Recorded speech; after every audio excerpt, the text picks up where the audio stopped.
चीन की Hindi bye bye, यही हमारा नारा है, यही हमारा नारा है।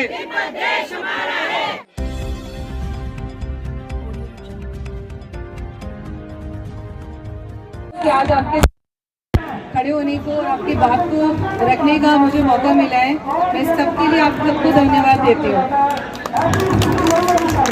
आज अपराइजिंग डे है, 64th अपराइजिंग डे। ये चाइना के लिए, चाइना से अकेले तिब्बत ही परेशान नहीं है, पूरा भारत देश परेशान है। पूरा देखा जाए ग्लोबली चाइना ने जिस तरह से आने वाले टाइम पहले जो किया कोविड के टाइम पर, कितने लोग, लाखों लोग मारे गए, और इसलिए चाइना से सभी लोग नाराज है। चाइना से थोड़ा पास रखिए माइक। चाइना के बारे में कोई सुनना ही नहीं चाहता, बच्चा बच्चा नाराज है। कई लोगों ने अपनों को खोया है। ऐसे ही एक दिन था 1959 में 12 मार्च, जब लाखों लोग, लाखों जो हमारे यहाँ बोलते स्वतंत्रता सेनानी टाइप से, ऐसे क्रांतिकारी लोगों ने विद्रोह किया, तिब्बती लोगों ने, और उनको मार दिया गया। उनकी जो घर में जो लेडीज हैं, महिलाएं हैं, उनके साथ गलत काम किए गए, बच्चों को तंग किया गया। इस तरह से चाइना ने तिब्बती लोगों पे जो अत्याचार किया है, मैं भारत सरकार से डिमांड करती हूँ कि इनकी जो मांगे हैं, इनकी जो चीजें हैं, क्योंकि ये भी हमारे भारत के ही हिस्से हैं, हिस्से में ही आते हैं। अब वो अलग नहीं है, भारत से अलग नहीं है तिब्बती लोग। तिब्बत हमारा पड़ोसी देश है, ना कि चाइना। हम चाइना से चाहते हैं कि वो जाए वापस, अपने चाइना में रहे, अच्छे से जाके जो करना है वो वहाँ करे। सबको जीने का हक है, सब अपना स्वतंत्र रहना चाहते हैं। तो तिब्बत की सुरक्षा और तिब्बत की स्वतंत्रता के लिए भारत को कदम बढ़ाना चाहिए। भारत को चाइना से तिब्बत को मुक्त कराना चाहिए। मैं बस यही कहना चाहती हूँ, जब हमारा भारत तिब्बत समन्वय संघ इस चीज पे, इस मुहिम पे काम कर रहे हैं, और लगातार हमें कोई उसके लिए नहीं चाहिए, हम दिल से आपके साथ काम कर रहे हैं। आप जहां बोलोगे, जहां आपकी जरूरत है, हमारा संघ वहां खड़ा नजर आएगा। ऑल ओवर इंडिया में हमारे संघ के लोग आपके साथ खड़े हुए हैं, क्योंकि आपकी लड़ाई अकेले की नहीं है चाइना से, हमारी भी लड़ाई है चाइना से। हम इस चीज से पीछे नहीं हटेंगे, हम लड़ेंगे, आगे तक लड़ेंगे, और आप लोग के साथ रहेंगे। जब आप कहोगे कि आपको हमारी जरूरत है, या हमें, क्योंकि हम एक दूसरे की हमें जरूरत है।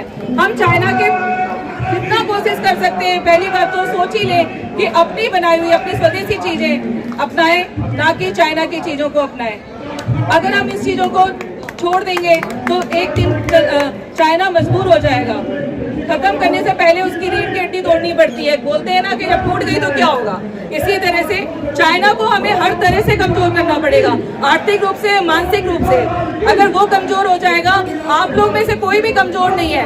अपना तिब्बत अगर दिल से चाहते हैं, मेहनत करना चाहेंगे इसकी संघर्ष में, तो आप जरूर आगे बढ़ेंगे और आप अपना तिब्बत आजाद करेंगे। वो दिन दूर नहीं है जब तिब्बत आजाद हो जाएगा। वहाँ पे जो रहने वाले लोग हैं वो अपनी सुख शांति से अच्छी जिंदगी रहेंगे। भारत तिब्बत की जो मित्रता है वो हमेशा सालों साल चलेगी। अब मैं परम पूज्य दलाई लामा जी को प्रणाम करती हूँ, और मुझे अच्छा लगा कि आप लोगों ने मुझे इस मुहिम में शामिल किया है। मैं इस संघर्ष में आप लोग के सबके साथ हूँ, और हमारा पूरा भारत तिब्बत समन्वय संघ कोई दिखावटी चीजों पे काम नहीं करता, दिल से कर रहा है काम। क्योंकि हमारे भोलेनाथ का भी मूल स्थान कैलाश मानसरोवर चीन के कब्जे में है। चीन के कब्जे में तिब्बत है, तो तिब्बत के साथ साथ हमारे भोलेनाथ जी को भी कब्जा कर रखा है। हम चाहते हैं कि हमारा वो स्थान मुक्त किया जाए हम भारतवासियों के लिए, और हम आराम से अपने भगवान के दर्शन कर पाए। और हमारी लड़ाई तब तक खत्म नहीं होगी, हम तब तक लड़ते रहेंगे जब तक चाइना तिब्बत से हट ना जाए। बस इसी के साथ मैं अपनी वाणी को विराम देना चाहती हूँ। सभी अतिथिगण और दिल्ली तिब्बती महिला संघ के अध्यक्ष और सभी अधिकारीगण, यहाँ निवासी तिब्बत के ब्यूरो से, इंडिया तिब्बत कोऑर्डिनेटर से, और बाकी सभी लोग यहाँ पधारे हैं। मैं सबको यहाँ सर्वप्रथम आप सबको प्रणाम करता हूँ। और आज के जो क्रांति दिवस, जो महिला क्रांति दिवस, उस विषय पर तो आप लोगों के समक्ष में अभी तिब्बती महिला संघ के माध्यम से यहाँ संपूर्ण रूप से आप लोगों के समक्ष में प्रकाश डाल चुके हैं। और हमारे मुख्य अतिथि भी लोगों ने भी आपके समक्ष में रखा है। और मैं 2-3 विनती आप लोगों के समक्ष में रखना चाहूँगा। ये जंतर मंतर एक ऐसा इतिहास और पवित्र स्थल है जहाँ 1959 से लेकर तिब्बती मुक्ति साधना का क्रांति केवल तिब्बत वासियों के लिए नहीं, सर्वप्रथम आचार्य कृपलानी ने यहाँ सेव हिमालय सेव तिब्बत का कार्यक्रम 1959 में किया गया था। उस समय तिब्बती लोग का यहाँ आने का ऐसा वो नहीं था, परंतु भारतवासियों के माध्यम से ही आयोजन हुआ था। दूसरा, तब से लेकर आज तक निरंतर 64 वर्ष, for last 64 years, continually, the Tibet movement has been organized in Boat Club and in the Jantar Mandir.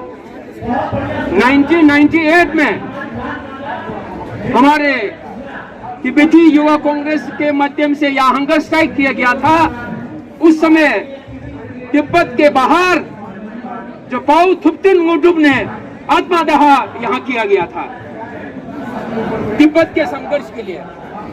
इसी तरह 2012 को पाउ झम्पेल ऋषि ने भी यहीं पर उस समय तिब्बती मुक्ति साधना के लिए यह संघर्ष कर रहे थे और हमारे member of the parliament Namdhari जी भाषण देते पाउ झम्पेल ऋषि ने भी यहीं पर आत्मदाह किया था।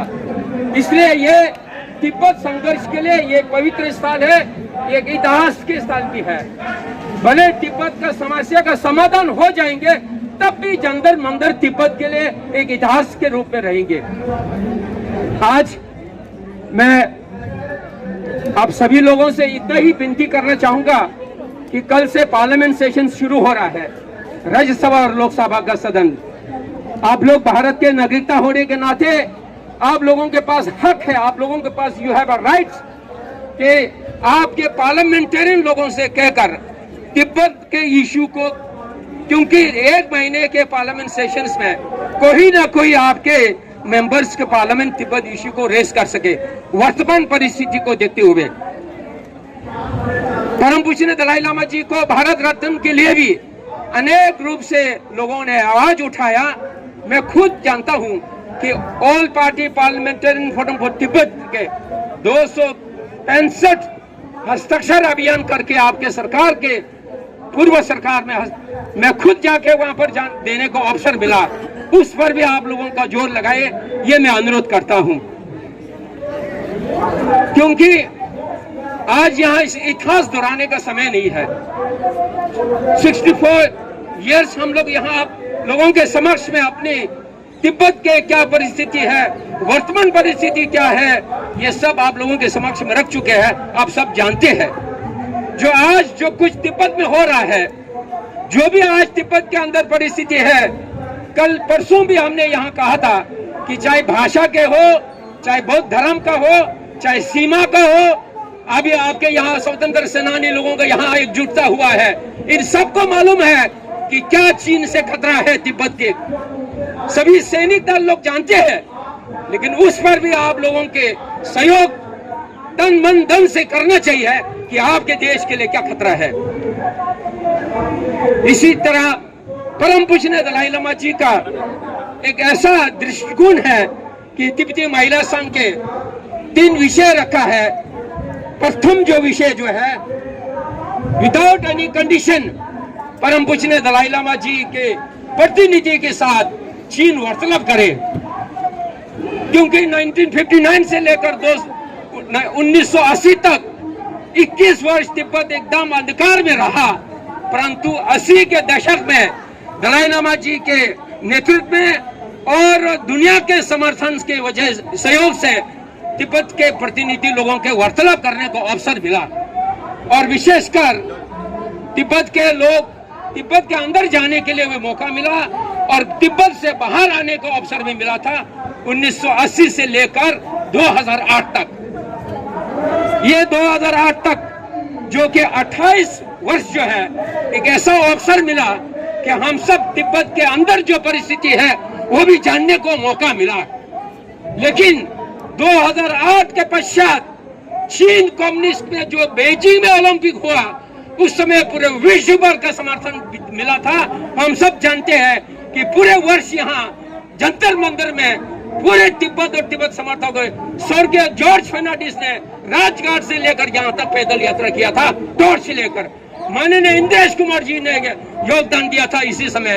और हमारे समक्ष में आज यहाँ भारत तिब्बत समन्वय संघ का भारत तिब्बत सहयोग मंच के महामंत्री और पंकज गोयल जी मेरे परम मित्र अभी यहाँ पहुंचे हैं, आपके समक्ष में प्रकाश डालेंगे। इसी तरह 2008 से लेकर आज 15 वर्ष न तो तिब्बत के लोग बाहर आ सकते हैं, बाहर जाने का कोई वहां एकदम बंधक बना के रखा है।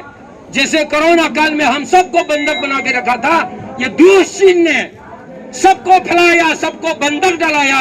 हम सबको एक तरफ से 2 वर्ष हम लोगों को एकजुटता करने का अवसर नहीं मिला। आज भी चीन के अंदर कोरोना फैल रहा है, उसके वजह से आज देखिए हमारे पूरे विश्व में नया वायरस आ रहा है। आज भारत सरकार के अपने हेल्थ मिनिस्टर के माध्यम से आह्वान किया हम सबको कि इन्फ्लुएंजा जो कोरोना वायरस एक नया वायरस अभी आया हुआ है, उसके भी हम लोग को सतर्क रहना चाहिए। वो भी कोई चाइना के माध्यम से कहीं ना कोई उनके शास्त्र यंत्र बचा के हमसे बोले है। इसलिए मैं इतना ही आप लोगों के समक्ष में अनुरोध करना चाहूंगा। हमारे पास हक नहीं है कि आप लोगों को आदेश दे सकता है। भारत के सहयोग से, समर्थन से आज 26 देश में, केवल यहाँ दिल्ली में नहीं, पूरे 26 देश में तिब्बती महिला क्रांति दिवस आयोजन हो रहा है। और तिब्बत मुक्ति साधना के लिए समर्थन जताने के लिए धर्मशाला में 4 देश के 36 प्रतिनिधि लोग आए हैं और परम पूज्य दलाई लामा जी से मिलने को अवसर मिला है। इसीलिए मैं तिब्बत के पर्यावरण आपसे नजदीक, सबसे नजदीक संबंध है। आपके इंडस वैली, आपके ब्रह्मपुत्र, आपके सतलज, ये सब नदियां जो है वो तिब्बत से बहते हुए आ रहा है। आज चाइना पूरा उससे मोड़ रहा है, डैम बना रहा है विकासशील के नाम से, प्रगति के नाम से। परंतु तिब्बत के मुक्ति साधना के संघर्ष के, चाइना लोग कहते हैं कि बहुत बड़ा विशाल देश है, बड़ा ताकतवर देश है, लेकिन तिब्बत मुक्ति साधना के संघर्ष के समक्ष में चीन खोखला है। चीन का ताकत कुछ भी नहीं है। चीन को हिला के रखा है तिब्बत। भले 6-7 लाख तिब्बती आबादी है, एक निवासी पे 1,50,000 है। अभी भी 40 लाख तिब्बत वासियों तिब्बत के अंदर रह रहे हैं। संघर्ष जारी है, आत्मदाह कर रहे हैं। अपने पर्यावरण संरक्षण के लिए दलाई लामा जी को जल्द से जल्द तिब्बत में प्रधान का हो। तिब्बत के बौद्ध धर्म को संरक्षण, बौद्ध धर्म तो आपके देश से फैले है। आज पूरे विश्व में बौद्ध धर्म फैले हुए हैं। दलाई लामा जी की विशेष सहयोग से, आशीर्वाद से आज दुनिया में बौद्ध धर्म फैले हुए हैं। परंतु तिब्बत के अंदर जो चीन जो जहर मानता है, धर्म को जहर मानता है। माओ त्से ने अंतिम समय पर परम पूज्य दलाई लामा जी को कहा है कि रिलीजन इज अ पॉइजन। जिस देश में बौद्ध धर्म जो है 4वीं शताब्दी में, in the 4th century, the Buddhism was spread in China, but unfortunately the today's communist religion, they are not accepting the Buddhist religion. इसीलिए हम सबको तिब्बत के आज के समस्या केवल तिब्बत का सीमित तक नहीं है, आपके सीमा में खतरा है। डोकलाम, गलवान, हम सब कहानी की तरह सुनते रहते हैं। इसी तरह मेरे ही परिवार का जो डोकलाम में, जो गलवान में निधन हुआ है, वो मेरे परिवार का है। नीमा जी मेरे परिवार से है, परंतु उन्होंने अपने देश के लिए, आपके देश के लिए, तिब्बत के संघर्ष के लिए अपना बलिदान किया है वहां सीमा में। इसलिए मैं इतना ही अपने वाणी को विराम करते हुए, क्योंकि बहुत सारे लोग आप लोगों के समक्ष में वक्तव्य लोग हैं, हम तो हमेशा अपने समाज में बोलते रहते हैं, आप लोगों को आह्वान करते रहते हैं, अनुरोध करते रहते हैं। इसलिए सहयोग का आपका लोगों का निरंतर रहे और भविष्य में भी आप लोगों का सहयोग मिले, जैसे आपने कहा था। इन्हीं शब्दों के साथ मैं अपने वाणी को विराम करता हूँ। तिब्बत के बैठे हुए एक क्रांतिकारी हैं। क्रांतिकारी मैंने इसलिए कहा क्योंकि 1959 से पूरे 64 वर्ष हो गए इन 64 वर्षों में लगातार आपने कोई ऐसा पल नहीं छोड़ा होगा जो अपने देश की आज़ादी, अपने देश की स्वतंत्रता के लिए आपके मन में विचार ना आता हो। इन 64 वर्षों में आपके पूर्वजों ने भी और आपने भी जिस प्रकार अपनी संस्कृति को जीवित रखा है, अपनी भाषा को जीवित रखने का काम किया है, और जब तक किसी भी देश की संस्कृति और भाषा जीवित रहती है तब तक वह देश भी जीवित रहता है, भले ही वो किसी के अधीन हो। जो कि उसकी एक स्वतंत्रता का एक कारण बन सकता है, उसकी संस्कृति और भाषा।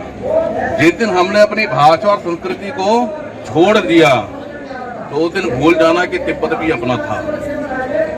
तो इसलिए आपने जो सबसे बड़ा काम किया है, और उसमें भी मातृशक्ति ने, आप महिलाओं ने, क्योंकि घर परिवार में महिला और माता ही होती है जो अपने बच्चों को अपनी संस्कृति, अपनी विरासत दे करके जाती है, वो आपने अपने बच्चों में किया है। आपने नारा लगाया ही इस धूर्त चाइना के खिलाफ। उन नारों में ही बड़े बड़े भाषण बन सकते हैं। वास्तव में आज से 64 वर्ष पूर्व इस धूर्त चाइना ने, इस षड्यंत्रकारी चाइना ने, इस विस्तारवादी चाइना ने किसी को नहीं छोड़ा। जो भी उसका पड़ोसी देश था उसने उसको किसी को नहीं छोड़ा। उसने तिब्बत में नरसंहार किया, खूनी नदियां बहाई, लाखों लाख तिब्बतियों को जेलों में डाला, लाखों लाख तिब्बतियों की हत्याएं की, लाखों लाख तिब्बती जो जेलों में डाले गए उनकी जेलों में हत्याएं की गई। जिस दिन परम पावन दलाई लामा जी के साथ लगभग 1 लाख तिब्बती अपने परिवार को, अपने घर को, अपने परिवार के और लोगों को छोड़ करके जो भी भारत सहित अन्य देशों में आज भी निर्वासन का जीवन व्यतीत कर रहे हैं, आज के दिन सभी देशों में वह लोग अपने देश की आजादी की मांग कर रहे हैं। आपने नारा भी दिया, साथ दो, साथ दो, दुनिया वाले साथ दो। निश्चित रूप से आज मैं आपको यह आश्वासन देता हूं कि वह दिन जल्दी आएगा। आचार्य जी बता रहे थे 4 देशों के प्रतिनिधि 10 मार्च को तिब्बत जन क्रांति दिवस के दिन परम पावन दलाई लामा जी से धर्मशाला में मिले। मैं कहता हूं आचार्य जी इसको ठीक कर लीजिए, 4 नहीं 6 देश थे, क्योंकि एक तिब्बत भी था और भारत भी था। तो इसलिए 6 देशों के लोगों ने बैठ करके तिब्बत के समर्थन की बात की है। तो इसलिए वह दिन दूर नहीं, और पूरे विश्व ने जो तिब्बत में हुआ उसको भले ही बहुत गंभीरता से ना लिया हो, लेकिन पिछले कोरोना काल में जो चीन के द्वारा पूरे वैश्विक स्तर पर कोई देश छूटा नहीं, कोई व्यक्ति छूटा नहीं जिसको कोरोना ने अपना डंक ना मारा हो। हर एक व्यक्ति पीड़ित था। करोड़ों करोड़ों लोगों की हत्याएं, मृत्यु नहीं कहूंगा मैं, इस चीनी कोरोना ने करोड़ों लोगों की हत्याएं की हैं, और इन हत्याओं का पाप निश्चित रूप से चीन को पड़ेगा ही पड़ेगा, और इसकी शुरुआत हो चुकी है। और बहुत जल्दी जो करोड़ों लोगों की जो हत्याएं हुई हैं, जो पाप चीन के ऊपर चढ़ेगा, और जो चढ़ा है वो निश्चित ही तिब्बत की आजादी का मार्ग प्रशस्त करेगा। और बहुत जल्दी चीन के खिलाफ जो वातावरण बना है वो तिब्बत की आजादी के मार्ग में प्रशस्त होगा। आप अपने संघर्ष को जारी रखिए। एक बात मैं ये जरूर कहूंगा कि आप लोग एक रहिए, एक रहिए। जब तक आप एक रहेंगे तिब्बत की आजादी का मार्ग खुला रहेगा। जिस दिन आपकी इंटरनल पॉलिटिक्स ने लोगों को बांट दिया, 2 दिन भूल जाना। इसलिए एक रहो, संगठित रहो, अपनी आवाज को बुलंद करके रहो। आज भारत में ऐसे लोग घूम रहे हैं, तिब्बतियों के समर्थक बनते हुए घूम रहे हैं, लेकिन वे भारत सरकार और भारत के विरुद्ध जो बातें मीडिया में लिख रहे हैं, आपके द्वारा सोशल मीडिया में जा रही हैं, वो निश्चित रूप से आपके लिए आने वाले समय में बहुत खतरनाक हो सकता है। इसलिए आपको सावधान रहना होगा कि ऐसे दुष्ट लोगों से बचना होगा, क्योंकि आप भारत को गुरु मानते हैं। परम पावन दलाई लामा जी ने हमेशा कहा है कि भारत गुरु है और हम चेला हैं। इसलिए गुरु के खिलाफ अगर कोई बोले, आपको मुंह तोड़ जवाब देना होगा, आपको खड़ा होना पड़ेगा। अगर आप खड़े नहीं होते तो वास्तव में आप चेला कहलाने लायक भी नहीं हो। इसलिए ये आपको विचार करना होगा कि कौन गुरु है, कौन चेला है। अगर तिब्बत को अपनी आजादी के लिए भारत का साथ लेना है तो भारत के लोगों के साथ उसी प्रकार रहना भी होगा। तो इसलिए आज के इस दिन मैं इतना ही कहूंगा कि वास्तव में केवल एक रहने की आवश्यकता है। आप जैसे एक थे, एक हैं और आगे भी एक होकर के आगे बढ़ते रहिए। निश्चित रूप से आपको सफलता मिलेगी, क्योंकि भारत के लोग आपके साथ हैं। दुनिया धीरे धीरे आपके साथ आ रही है, क्योंकि भारत का जो तिब्बत के साथ संबंध है केवल एक पड़ोसी देश होने का संबंध नहीं है। भारत का जो संबंध है वो एक आत्मीय संबंध है। भारत का जो तिब्बत के साथ संबंध है वह एक सांस्कृतिक संबंध है। भारत का जो तिब्बत के साथ संबंध है वह रोटी बेटी का संबंध है। भारत का जो तिब्बत के साथ संबंध है वह एक व्यापारिक संबंध है। तो सारे संबंधों को, और ये संबंध 70-100 साल 200 साल पुराने नहीं है, और यह सभी संबंध तिब्बत के साथ भारत के अनादि काल से हैं। भले ही आप कैलाश मानसरोवर को खंग रिम्पोछे कहते हो, लेकिन बात एक ही है।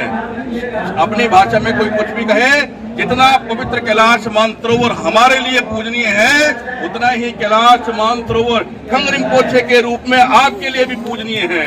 इसलिए हमारी संस्कृति, हमारी विरासत सब कुछ एक है, और उसी प्रकार हमें एक रहने की, एक होने की नितांत आवश्यकता है।